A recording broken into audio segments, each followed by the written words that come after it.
बिस्मिल्लाहिर्रहमानिर्रहीम। अस्सलाम वालेकुम। तो आज गाइस मैं लेकर आई हूँ आपके लिए 10 मिनट में बनने वाली कीमे की ऐसी रेसिपी जिससे देखते ही मुंह में पानी आ जाए और कम मसालों में बना के तैयार करें और अब पहली ही सहरी में बना के इतना शानदार कीमा अपने घर वालों से दुआएं लें।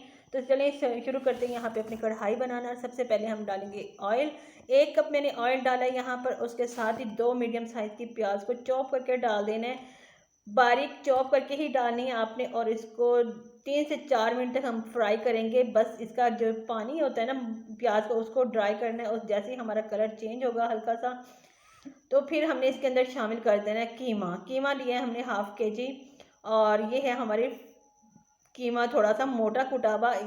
तो इससे ये कुटा हुआ जो कीमा होता है ना हाथ का, ये बड़ा ज़बरदस्त मज़े का खाना बनता है। टेस्ट इसका बहुत अच्छा होता है। अच्छा, इसके हम शामिल करेंगे प्याज के अंदर और इतना के इसके साथ ही हमने फ्रेश 1 चम्मच कुटा हुआ लहसुन अदरक डालना है। बिल्कुल फ्रेश कुटा हुआ डालना है और उसके साथ हमने इसे मिक्स करना है।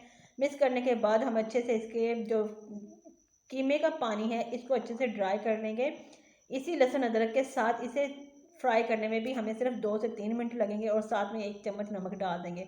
नमक डाल के इसकी अच्छे से हम फ्राई करेंगे कीमे को। इसका पानी ड्राई का होने तक हम इसे फ्राई करना है।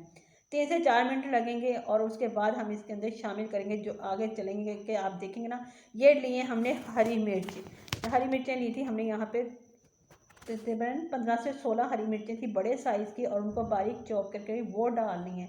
और साथ में हमने लिए थे 2 टमाटर, उनको भी छील कर काट कर वो शामिल कर देंगे। इतने कम मसालों में हम बना रहे हैं, मुझे लगता है कम मसालों में जो खाना बनता है बहुत ही ज़बरदस्त बनता है।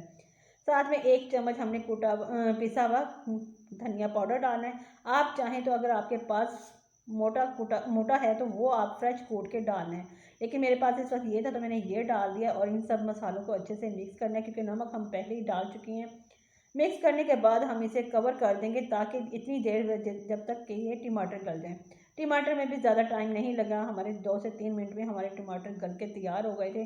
बस इतना ही हमारे टाइम चाहिए। स्टेप बाय स्टेप हम इसमें चीज़ें डालेंगे और साथ में साथ हमारा कीमा भी फटाफट से इसी में हमारा गल जाएगा। जितनी देर हमारे टमाटर गलने में लगेंगे इतनी ही देर में हमारे कीमा भी गल जाएगा। बस आप यहाँ देख सकते हैं टमाटर हमारे काफ़ी हद तक गल चुके थे, बस थोड़े जो रह गए हैं वो भी अब भुनाई करते हुए हमारे गल जाएंगे। उसके बाद हमने डाला यहाँ पे 1 पाव दही। दही के अंदर भी हमने 2 से 3 हरी मिर्च पीस के पेस्ट बना के हरे धनिया का वो डाल के इसके अंदर शामिल किया है और इसे अच्छे से भुनाई कर लेंगे। ज़बरदस्त सा, कितना आसान सा हमारा कम मसालों में बनने वाला कीमा जो है ना, बहुत शानदार माशाल्लाह। इतना ज़बरदस्त टेस्ट बना था ना देख के सब ने वाह वाह की। तो साथ में बस 3 खूबसूरती के लिए 3 से 4 हरी मिर्चों में कट लगा के वो डालेंगे। तो ज़बरदस्त हमारा कीमा बनकर तैयार हो गया। उम्मीद करती हूँ आपको आज की रेसिपी पसंद आई होगी। तब तक के लिए मुझे दें इजाज़त। अल्लाह हाफिज़।